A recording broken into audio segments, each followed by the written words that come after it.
Monsoon ಮಾರುತಗಳ ನಿರ್ಗಮದ ಪ್ರಕ್ರಿಯೆ ಚಾಲ್ತಿಯಲ್ಲಿ ಇರುವಂತೆ ಕರ್ನಾಟಕ ಸೇರಿದಂತೆ ದಕ್ಷಿಣ ಭಾರತದಲ್ಲಿ ಮುಂದಿನ 4 ದಿನ ಭಾರೀ ಮಳೆಯಾಗಲಿದೆ ಅಂತ ಹವಾಮಾನ ಇಲಾಖೆ ಮಾಹಿತಿ ಕೊಟ್ಟಿದೆ.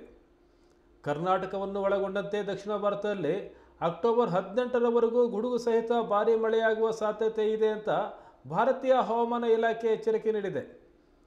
ಕರ್ನಾಟಕ, ಕೇರಳ, ತಮಿಳುನಾಡು, ಆಂಧ್ರಪ್ರದೇಶ ಹಾಗೂ ತೆಲಂಗಾಣದ ಕೆಲ ಭಾಗಗಳಲ್ಲಿ ಹಗುರದಿಂದ ಸಾಧಾರಣ ಮಳೆಯಾಗಲಿದೆ. ಕೆಲವು ಭಾಗಗಳಲ್ಲಿ ಭಾರೀ ಮಳೆಯಾಗುವ ಸಾಧ್ಯತೆ ಇದೆ ಅಂತ ಹವಾಮಾನ ಇಲಾಖೆ ಹೇಳಿದೆ. ಅದೇ ರೀತಿ ಈ ಅವಧಿಯಲ್ಲಿ ಬೆಂಗಳೂರಲ್ಲೂ ಸಹ ಭಾರೀ ಮಳೆಯಾಗಲಿದೆ. ಈ ಅವಧಿಯಲ್ಲಿ ಗಾಳಿಯ ವೇಗ ಗಂಟೆಗೆ 30ರಿಂದ 40 ಕಿಲೋಮೀಟರ್ ವೇಗ ಇರಲಿದೆ. ಈ ಅವಧಿಯಲ್ಲಿ ಸಿಡಿಲು ಉಂಟಾಗುವ ಸಾಧ್ಯತೆ ಇದೆ ಅಂತ ಹವಾಮಾನ ಇಲಾಖೆ ಎಚ್ಚರಿಸಿದೆ. ಇನ್ನು ನೈಋತ್ಯ ಮುಂಗಾರು ಕೊನೆಗೊಳ್ಳುವ ಮುನ್ಸೂಚನೆ ಇದ್ದು, ಹೀಗಾಗಿ ಕೇಂದ್ರ ಮತ್ತು ಪೂರ್ವ ಭಾರತದ ಹಲವೆಡೆ ಮಳೆಯಾಗಲಿದೆ ಅಂತ ಹೇಳಿದೆ.